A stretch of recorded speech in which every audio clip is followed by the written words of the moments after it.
Sejam todos muito bem-vindos à Casa 09A. Eu sou o Rafael e hoje nesse vídeo eu vou abordar o assunto sondagem. Então eu convido a todos vocês, que nunca ouviram falar, não sabem nem do que se trata, ou até mesmo já têm algum conhecimento a respeito, me acompanhem nesse bate-papo sobre o que é a sondagem, quais são as vantagens de se executar uma sondagem. E para isso eu vou utilizar um estudo que foi feito no nosso terreno. Então vou apresentar aqui o laudo, que é o documento que é gerado ao fim desse estudo e que vai orientar ali você a executar o projeto de fundação da sua casa. Então, um dos objetivos de se executar a sondagem é você conhecer o seu terreno para poder fazer ali o projeto estrutural da sua casa. Então ele é não digo um pré-requisito, mas é um fator muito importante a ser realizado para que você faça o seu projeto sabendo exatamente com o tipo de solo que você está trabalhando. Tá legal? Então, se você tem interesse em saber um pouquinho mais e acompanhar como é que foi o estudo lá na nossa casa, segura aí um minutinho que eu já estou voltando com vocês.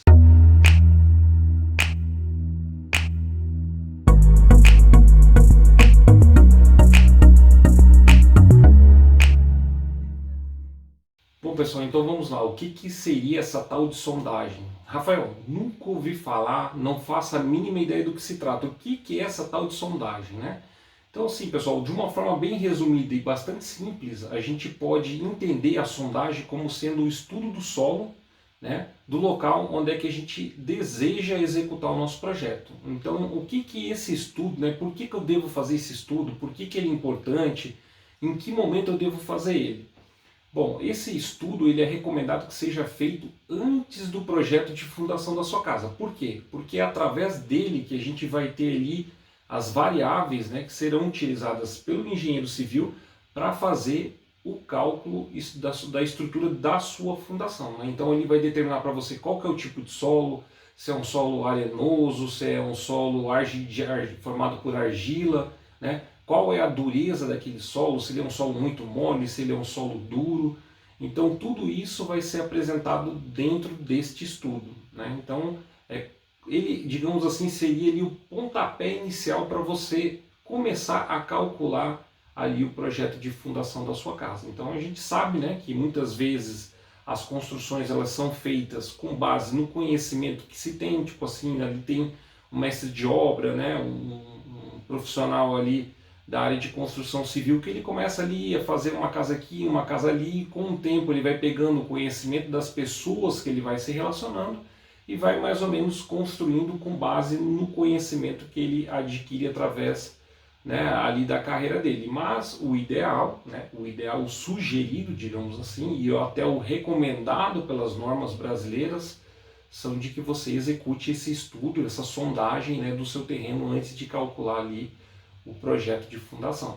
Isso também vai auxiliar de você saber exatamente quanto que você precisa investir na sua fundação, para você não ter ali um gasto desnecessário, colocar um material a mais, ou até muitas vezes você colocar um material a menos. Então, assim, eu acho que ninguém gostaria de investir ali o seu patrimônio, às vezes que você demora anos e anos para juntar, na construção de uma casa que com 1, 2 ou 3 anos começa ali a apresentar várias patologias, como rachaduras, ou até mesmo em casos extremos acabar caindo por conta de uma fundação mal dimensionada. Então o processo de sondagem ele vai ser um processo bastante enriquecedor para o estudo do engenheiro, para os cálculos do engenheiro na fundação da sua casa. Tá legal? Então aqui eu vou passar com vocês o laudo que a gente recebeu do serviço de sondagem, do estudo que a gente realizou lá dentro do nosso terreno. Até para quem não teve a oportunidade de conferir, eu vou deixar aqui embaixo na descrição desse vídeo o link do vídeo que a gente acompanhou o processo de sondagem que o pessoal fez lá no nosso terreno. Então mostra ali direitinho como é que como é que o estudo ele é desenvolvido, e agora a gente vai apresentar o resultado do que foi feito lá, tá legal? Então, inclusive para quem não viu o vídeo, a gente teve ali uma surpresa um tanto quanto inicialmente perturbadora, porque a gente esperava lá furar 10 a 12 metros de profundidade, mas quando a gente começou a cavar, a gente viu que essa essa medida ela foi extrapolada e aos poucos ela acabou dobrando e por fim chegamos ali mais ou menos na média de 30 metros, ok? Então nós realizamos lá o estudo com 2 furos, né? Então a gente vai ver aqui como é que eles foram posicionados. E normalmente, tá pessoal, um estudo de sondagem ele inicia com 2 furos, né? Na norma existe, a gente vai ver aqui depois qual que é a norma, existe uma recomendação, né? Com base no tamanho do seu terreno e com base no tamanho da sua construção de quantos furos você deve executar. Então ali você começa com 2, mas dependendo do tamanho da construção do terreno você pode ter que fazer 3, 4, 5 ou até mesmo, né, lá no nosso caso, poderia ter sido necessário furar 3, 4 buracos. Como assim, Rafael? Digamos assim, né, a gente teve 2 buracos que os dois apresentaram ali uma profundidade equivalente, digamos assim. Teve uma variação, mas foi uma variação muito, muito pequena, né? Mas digamos que a gente tivesse feito o primeiro furo lá, onde a gente chegou lá mais ou menos 30 metros, e fizéssemos um segundo furo que de repente desse apenas 10 metros de profundidade até encontrar solo firme, o engenheiro, né, com base nisso, falou, nossa, mas deu uma variação ali de 20 metros, vamos aí fazer um outro furo ou fazer mais 2 furos aí para complementar esse estudo, né, e identificar se realmente existe essa característica do terreno, né, nesse espaço tem uma variação tão grande em relação à rigidez do solo, ou se de repente naquele furo que a gente estava fazendo, de repente bateu numa pedra, alguma coisa assim que não conseguiu, né, ultrapassar, e que se a gente tivesse de repente furado 5 ou 10 centímetros para o lado, a gente não teria pego essa pedra e ele teria apresentado ali a mesma profundidade que o outro buraco, né? Então poderia ter acontecido isso. Ou outro caso, de repente um dos buracos poderia não ter apresentado água, o outro apresentou, então, né, para ter um estudo um pouquinho mais completo, o engenheiro poderia lhe sugerir a gente furar mais, tá legal? Mas no nosso caso a gente precisou apenas furar em 2 locais.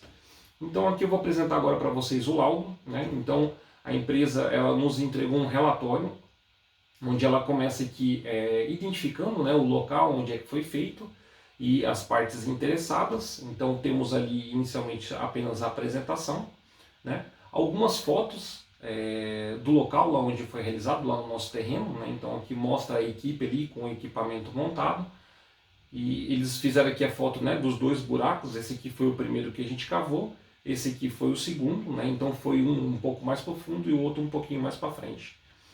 E ele faz um resumo, né, ali do que foi executado, né? Então ele já começa aqui a colocar 3 pontos, né, principais do objetivo da execução desse estudo, né? Então ele coloca aqui como o tipo de solo, né, a cada metro perfurado. Como assim a cada metro perfurado?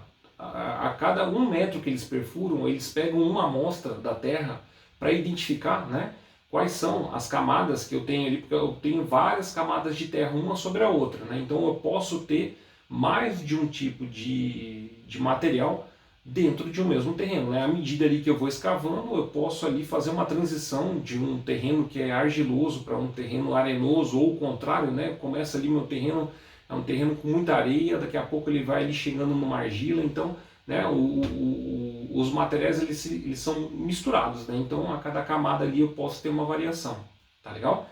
Então ele coloca aqui, né, que a cada metro ele vai identificar qual é o tipo de solo que nós temos ali. A resistência oferecida pelo solo para a cravação do amostrador padrão para cada metro perfurado. Então a cada metro que ele perfurar, ele vai colocar ali, né, qual foi o coeficiente de resistência daquele solo, né? Que esse eu acho que é um dos objetivos, né, um dos pontos principais desse estudo, é saber exatamente quanto aquele solo aguenta de carga sobre ele, né? Então, por quê, né? Por que a gente precisa saber de quanto aquele solo aguenta de carga? Então, o que acontece? Quando você constrói uma casa, essa casa ela tem um determinado peso, né? E esse peso ele precisa ser distribuído ali dentro do seu terreno, né? Então, conforme o seu projeto, né, conforme ali o projeto de arquitetura da sua casa ou do seu prédio, tudo mais, você vai ter a distribuição dentro daquele terreno. E você precisa saber, né, que aquela estrutura que você está colocando ali do solo também ela tem um trabalho, né? Então ela está sempre em movimento e esse coeficiente ele vai identificar para você, né, quanto que você precisa ter de estrutura abaixo do solo para aguentar tanto o peso da casa quanto as possíveis movimentações que ela tem ali durante o ciclo de vida dela, né? Então aqui ele vai te dar ali o coeficiente, que vai ser um parâmetro também de entrada lá para os cálculos do engenheiro na fundação, ele vai te dar ali qual é o coeficiente encontrado, né? E, no caso aqui também, a posição do nível da água. Então pode ser que você comece a furar ali o seu terreno e em determinado ponto você identifique que existe ali um lençol freático, né? Ou até mesmo seja uma região ali que ela seja uma região banhada e que você pode até não estar vendo aquela água ali em cima, né? No solo, mas quando você começa a perfurar, ela pode brotar e aparecer ali uma mina d'água, né? Ou um lençol freático, ou até mesmo ser uma região que ela seja uma região tão baixa que exista ali algum problema em relação a ter água, né, em camadas um pouquinho mais inferiores, ok, pessoal? E aqui ele fala também, né, da norma, então a norma que determina ali quais são as regras de execução do processo de sondagem é a NBR 6484 de fevereiro de 2021. Então, se vocês entrarem lá dentro da norma, vai estar especificando direitinho como é que é o processo, o que deve ser feito, qual é o tipo de equipamento que é utilizado, quando o estudo deve ser interrompido, quando deve ser retomado, né? Quais são as indicações e sugestões, aquelas uma em relação a tamanho da construção, em relação ao tamanho do terreno, né? Então, aqui, basicamente resumindo, essa questão de eles identificar, né, qual é o coeficiente de resistência, eles fazem como? Eles, se vocês assistirem no vídeo anterior, sugiro até que vocês deem uma olhadinha, eles vão inicialmente, né, enquanto a terra está mole, dando os golpes que eles falam, né, eles levantam a estrutura, batem contra o solo, fazem um movimento e vão perfurando. Então, enquanto está ali numa região mais mole, que eles vão vendo que eles vão conseguindo avançar na escavação apenas com a mão, eles vão, né, fazendo esse movimento, levanta a estrutura, bate contra o solo, mexe um pouquinho e vai entrando. Quando eles chegam num ponto que ali, né, com a tração manual eles não conseguem avançar na perfuração, então eles utilizam um martelo, né, que é um peso que eles colocam e começam a bater nesse pino da estrutura para que possa continuar perfurando, né, ao ponto de chegar numa terra em que eles não consigam nem com esse martelo, com esse peso, né, perfurar ali uma determinada distância que a gente vai ver um pouquinho mais para frente, tá legal? Então esse peso, ele tem ali, ele até cita aqui, né, que esse martelo ele tem 65 quilos e eles levantam ali a uma altura de 75 centímetros e deixam ele cair ali sobre a estrutura, para ir batendo como se fosse um martelo num prego, né? Vai batendo, batendo, batendo e verificando se já chegou no ponto onde a norma determina que aquele solo é um solo firme, né? Então, aqui ele só vai assim, dando um detalhamento de como é que foi feito, mas eu acho que o mais importante é essa questão ali, né, do movimento do trado manual que o pessoal faz e depois a utilização do martelo para ir perfurando esse solo, ok, pessoal? Então aqui ele dá mais alguns detalhes e aqui, né, chega uma informação muito importante, né? Então essa tabelinha que ele coloca aqui dentro do laudo é uma tabela que também está disponível lá dentro da norma, tá legal? Então ele fala aqui, ó, qual é o índice de resistência à penetração de cada tipo de solo, né? Então ele faz aqui uma subdivisão em dois tipos de solo, né? Então temos aqui areias e siltes arenosos e temos aqui argilas e siltes argilosos. E aqui ele tem um coeficiente onde ele vai designar qual que é aquele tipo de solo, né? Então ele tem aqui, ó, aqui o índice, o coeficiente menor do que 4 para um solo arenoso, no caso, né? Ele é considerado fofo, né? De 5 a 8 pouco compactado, 9 a 18 mediamente compactado, né? E o que se busca com a execução da sondagem é sempre ali um índice um maior, né? Maior do que, por exemplo, em areia maior do que 40, ou então ali em argilas maior do que 19, né? Então assim, e além desse coeficiente, né, existe ali a regra de quanto você vai conseguir perfurar para determinar assim, esse solo aqui ele é realmente firme, né? Então vocês vão verificar ali que o nosso terreno ele apresentou ali uma composição de silt argiloso, né? Então a gente vai ter aqui todo o nosso estudo baseado nessa segunda parte aqui da tabelinha, né? Então vocês vão identificar ali que a As segregações que foram feitas dentro do nosso estudo foram ali, né, de muito mole, mole, média, rija ou dura, né? Tá legal? Então aqui nesse ponto já temos a primeira informação importante aqui no estudo do nosso terreno, né? Ele cita aqui algumas outras normas que foram, em que o estudo é baseado, né? Então eles respeitam o que está dentro dessas normas. Então ele cita aqui a norma principal, que é a NBR 6484, né? Temos a 9603, que fala sobre sondagem e atrado, a 6122 sobre projeto de execução de fundações e a 13441, ok, pessoal?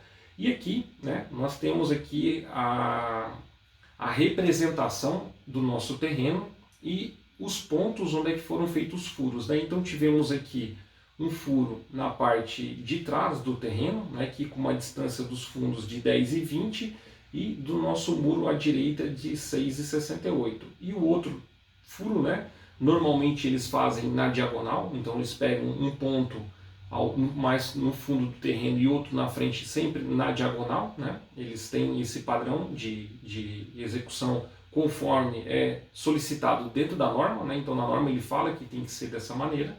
E aqui eles fizeram então o segundo furo a 16,52 metros e a 3,37 do muro ao lado, ok?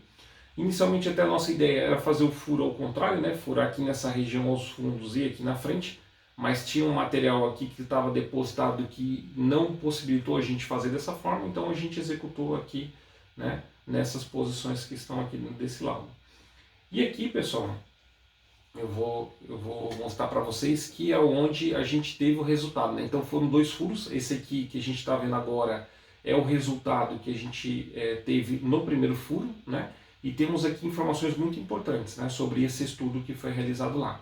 Então aqui, primeiro, né, primeira informação aqui que é muito importante, esse N aqui, né, que é aquele coeficiente de penetração, tá vendo aqui? Então vocês podem verificar, né, eu vou até colocar aqui do lado aqui, ó, aquela tabelinha, né, para a gente dar uma olhadinha novamente nos valores, mais 3, lá se a gente olhar naquela tabelinha, ele era considerado ali, né, um índice mole, né? Então aqui 2 muito mole, 1 muito mole, então vocês podem verificar aqui que o nosso terreno lá, ele não é um terreno assim muito bom em relação à questão da composição do solo, né? Mas assim, enfim, é o que a gente acabou descobrindo, não tem como saber isso se a gente não executar, digamos, um processo, um estudo, né? Um processo de sondagem.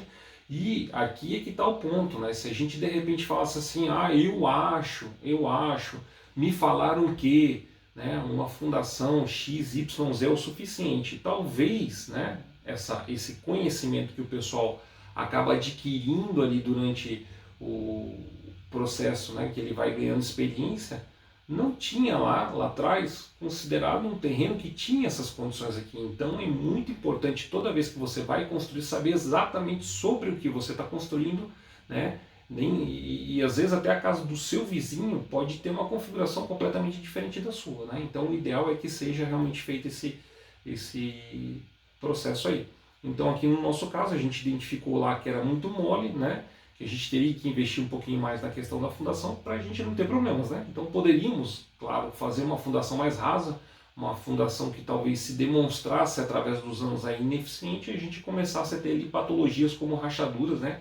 E, digamos, Deus o livre e guarde até essa casa acabar caindo, né? E ninguém quer perder um patrimônio ou até mesmo a vida, às vezes, por conta de um estudo que nem é tão caro, tá? Então aqui a gente acabou pagando por esse serviço, que era mais ou menos a média de preço aqui do pessoal que executa esse tipo de estudo aqui, a gente gastou R$ 1.200, tá bom, pessoal? Então, esses 1.200, na realidade, a gente pode até pensar, nossa, é muito caro, nossa, eu não vou gastar com isso.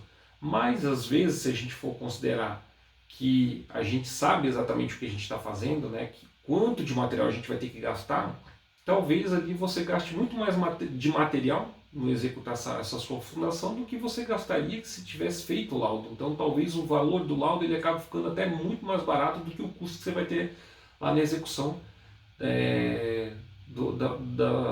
do seu projeto, né? Ou até mesmo com o custo que você vai ter para corrigir os problemas que vieram a ocorrer por falta, né, de uma fundação que estivesse de acordo ali com o solo da sua região. Ok, pessoal? Então essa aqui é a primeira informação que ela é muito importante. Aqui nós temos esse A, que é o número da amostra, né? Então, como eu falei para vocês, eles coletam ali durante a perfuração várias amostras para verificar justamente a variação do solo, se está variando o material, né? E ali ter uma boa noção de como aquele ali está progredindo, tá legal? Temos aqui também o nível da água, né, o NA. Então, no nosso terreno lá no caso, vocês já podem observar aqui que no primeiro furo a gente identificou a existência de água, né? Então isso aqui também é uma informação muito importante para o engenheiro quando ele for calcular ali a sua fundação. Então, se vocês forem pesquisar aí no mercado, né, e caso, graças a Deus a gente não precisou, mas caso a gente tivesse que fazer uma fundação que ela extrapolasse, digamos, esses 13,25 metros e a gente tivesse que preencher aqui essa área, teria que ser feito com uma máquina específica, né, que ela já vai perfurando, digamos assim, ali e preenchendo com concreto para que essa água, né, ela seja expulsa de dentro do buraco e você consiga ali fazer uma concretagem eficiente, né, da sua fundação, tá legal? Então, assim, isso aqui, quanto assim mais profundo for o nível de água, melhor, né? Porque assim, menor será a chance de você ter que recorrer aí a alternativas que elas são bem mais caras, ok, pessoal? E aqui a profundidade, né? Então, a partir de 1 metro, quanto é que eles foram evoluindo, e aqui, né, qual é a classificação do solo a cada amostra coletada, né? Então, eles vão observando ali essa questão da variação do solo, ok, pessoal? Então, como vocês podem ver aqui, ó, e conforme a gente viu naquela tabelinha, né, o índice ali, o coeficiente de penetração da nossa Terra é muito, mas muito, muito baixo mesmo, ó, 3, 2, 1, 1, 1, 4, então tudo bem abaixo de 5 ali, né? Esse aqui, ó, é o primeiro buraco, né? Então, é o SP01, né? E aqui, então, quando a gente começou a chegar ali em profundidades maiores, aqui no caso 18 metros, né, a gente teve ali um aumento gradativo desse índice, né, de penetração, ou seja, a Terra ela começou a ficar mais rígida a partir de um determinado momento. Então aqui vocês podem até observar, né, que o índice aqui ele começou a crescer bastante. Então nesse ponto, quando a gente chegou a 21 metros ali, o pessoal começou a ter uma certa dificuldade para continuar com a penetração e a gente achou que naquele momento a gente estaria chegando no ponto em que o estudo seria, digamos assim, interrompido por ter encontrado o tipo de solo recomendado pela norma. Mas, para nossa infelicidade, né, foi apenas uma parte ali que o solo era um pouco mais firme, mas depois de um determinado tempo voltou a ficar mole de novo, né? Então a gente pode ver ali que ele chegou a um índice de 28 e acabou baixando depois para 14, para 10, 14, 9, né? E aqui, né, a gente, como é que são esses números, o que são esses números, né? Então como é que funciona essa questão de identificar um solo rígido? O que é um solo rígido, né? Então a norma ela fala que você tem que fazer uma medição de 3 segmentos de 15 centímetros, tá, pessoal? Então assim, você pega lá em determinado ponto, quando você está escavando e batendo com aquele martelo, né, quando você chega ali num solo firme, que é mais duro de você continuar conseguindo penetrar o solo, você marca, né, lá na estrutura 3 segmentos de 15 centímetros e a norma fala que para você, digamos, penetrar esses 15 centímetros, você precisa de 30, né, 30 pancadas ali daquele martelo, né? Então, se você tiver ali uma penetração menor ou até 15 centímetros com 30 golpes do martelo, ali você começa a considerar, né, aquele solo um solo firme, né? Só que a norma fala, né, que os últimos 30 centímetros, ou seja, os últimos 2 segmentos de 15, né, você precisa ter ali um número de golpes de 60 ou mais golpes, né? Então você não pode ter de repente, eu fiz aqui o primeiro segmento, foram 35 golpes, né? Mas de repente no segundo foram só 20 e no terceiro já caiu para 10. Então você tem que ter nos últimos, ele sempre considera isso para você considerar os últimos 30. Então por isso que vocês estão vendo aqui no laudo, né, ele sempre usando a referência dos últimos 30 centímetros, ou seja, dos últimos dois segmentos, que são os mais, né, os que são que vão entrar depois. Então ele sempre usa essa referência. Ele falou aqui o que? Que eu tive 15 golpes, né, para penetrar os últimos dois segmentos de 15 centímetros. Né? E aqui, no final, então a gente já chegou quase no número ideal. A gente chegou em 56 golpes. Né? Então eu tive ali 56 golpes para penetrar 30 centímetros. Quase chegamos naquele momento no que a norma determinava como um solo firme. E logo depois, né? Então nós tivemos ali 30 golpes, aqui já temos uma diferença, vocês podem verificar. Então a gente teve ali 30 golpes para penetrar 10 centímetros, ou seja, a norma diz que eu, né, no segmento de 15, eu tenho que ter no mínimo 30. Então nós tivemos 30 golpes e só entrou 10. Então aqui já começou a dizer assim, opa, eu acho que estamos chegando exatamente no ponto que a gente está procurando. Né? E aí eles continuaram, né, ali com os golpes do martelo, e depois, com mais 30 golpes, ele penetrou só mais 9 centímetros. Ou seja, então assim, né, a gente chegou, né, dentro das condições recomendadas pela norma. Né? Então tivemos ali, digamos assim, 60 golpes do martelo para a gente conseguir ali perfurar 19 centímetros, beleza? Então ali fechamos o primeiro ponto da nossa sondagem. E, né, aqui temos o segundo furo, né? Então é o SP02 aqui, ó. E temos aqui, né, as mesmas informações que a gente tem lá no outro, né, que é o índice de penetração, que ele é definido conforme aquela tabelinha que a gente viu lá, né? Ele vai determinar aqui se é muito mole, se é mole ou não. Aqui as profundidades, né, as amostras, o número das amostras, a profundidade, e aqui também, pessoal, vocês podem ver que a gente também encontrou água. Teve uma pequena variação, mas foi uma variação ali bem pequena em relação ao nível. Né? O outro era 13,25, aqui foram 13,62. Até o importante, pessoal, em relação a essa questão da água, quando eles estão perfurando ali, eu vou mostrar aqui para vocês, quem não teve a oportunidade de ver outro vídeo, né, onde a gente demonstrou, eu vou passar aqui rapidinho como, né, eles avaliam isso aqui, né? Como é que eles verificam a água lá? Tá? Então vou mostrar aqui para vocês, são basicamente dois equipamentos que eles usam. Tem um equipamento que é esse aqui, que eles chamam de peel, né? É como se fosse uma flautinha, então ela tem um cortezinho ali na peça que quando ela cai dentro da água e ela bate, né? Quando aquela pontinha dela bate na água e entra, ele dá um som tipo um peel, né? Peel, peel. E por isso que eles chamam esse equipamento como peel. Então eles usam esse equipamento para medir.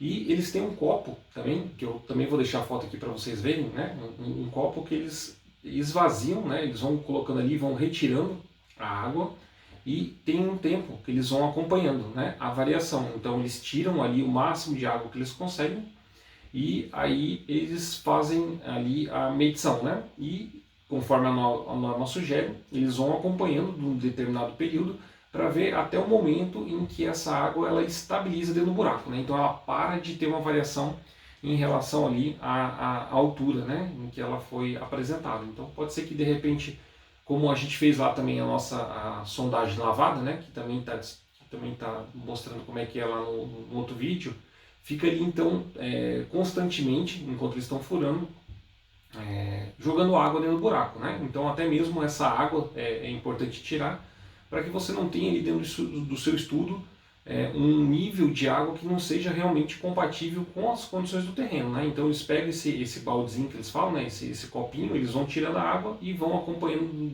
durante um determinado período ali, de tempos em tempos, fazendo ali a medição com o peel, até o momento que eles verificam que realmente a água estabilizou. Ok? Então nos dois momentos aqui a gente identificou a água, o processo aqui foi o mesmo, tá, pessoal? Então, com base no número de golpes que eles davam lá, tanto no manual, né, levanta, bate, vira lá e tal, então aqui com base nesses golpes que foram determinando esses coeficientes, né, até o ponto em que chegamos aqui também, né, vocês podem ver que ele também usa ali a referência dos últimos 30 centímetros, ou seja, os últimos dois segmentos de 15, que é o que a norma fala, que você tem que considerar, né, o número de golpes. Então aqui tivemos um número que ele foi, conforme, né, aqui vocês podem ver, o outro chegou a 32, esse aqui chegou a 29, né?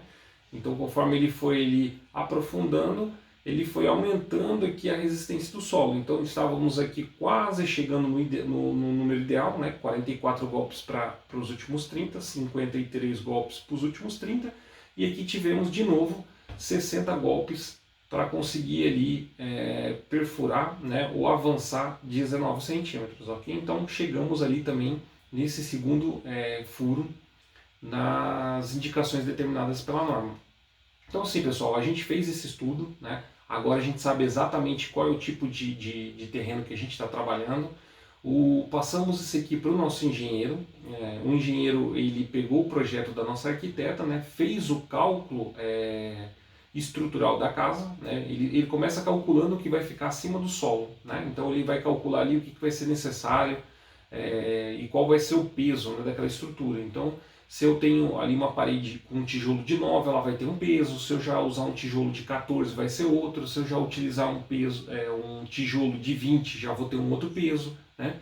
Se eu tenho ali uma casa que ela tem o pé direito numa altura padrão normal, eu vou ter um peso. Agora, se eu tiver ali áreas que eu tenho um pé direito alto ou até mesmo um pé direito duplo, vou ter um peso maior, né? Então ele considera tudo isso conforme o seu projeto para calcular, né, qual é o peso total da casa. Então ele começa por aí. Ele pega esses fatores aqui, esses coeficientes, a informação da água, né, e utiliza dentro das fórmulas dele para fazer o cálculo do que ele precisa distribuir ali dentro do terreno, né, o que ele precisa suportar em cada um dos pontos. Então, assim, mais para frente, a gente vai ver, quando estiver executando a nossa obra lá, que a gente vai ter, né, diferentes pontos lá onde a gente vai visivelmente identificar que tem pontos em que a estrutura ela vai ser um pouco mais pesada, né, um pouco mais parruda, digamos assim, justamente pelo fato de naqueles pontos a gente ter que suportar cargas maiores, tá?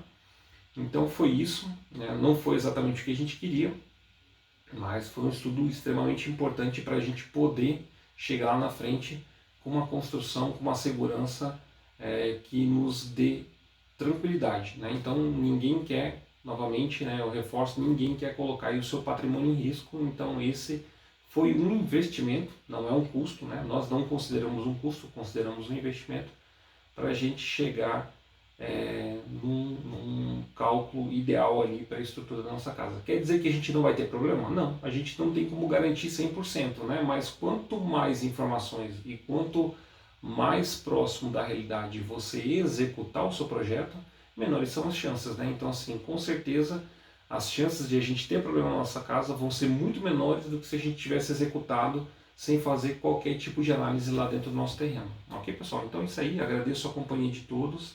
Se ficou alguma dúvida, pode deixar aí embaixo, que dentro do possível eu vou poder responder para vocês. E é isso aí. Obrigado a todos e a gente se vê no próximo vídeo.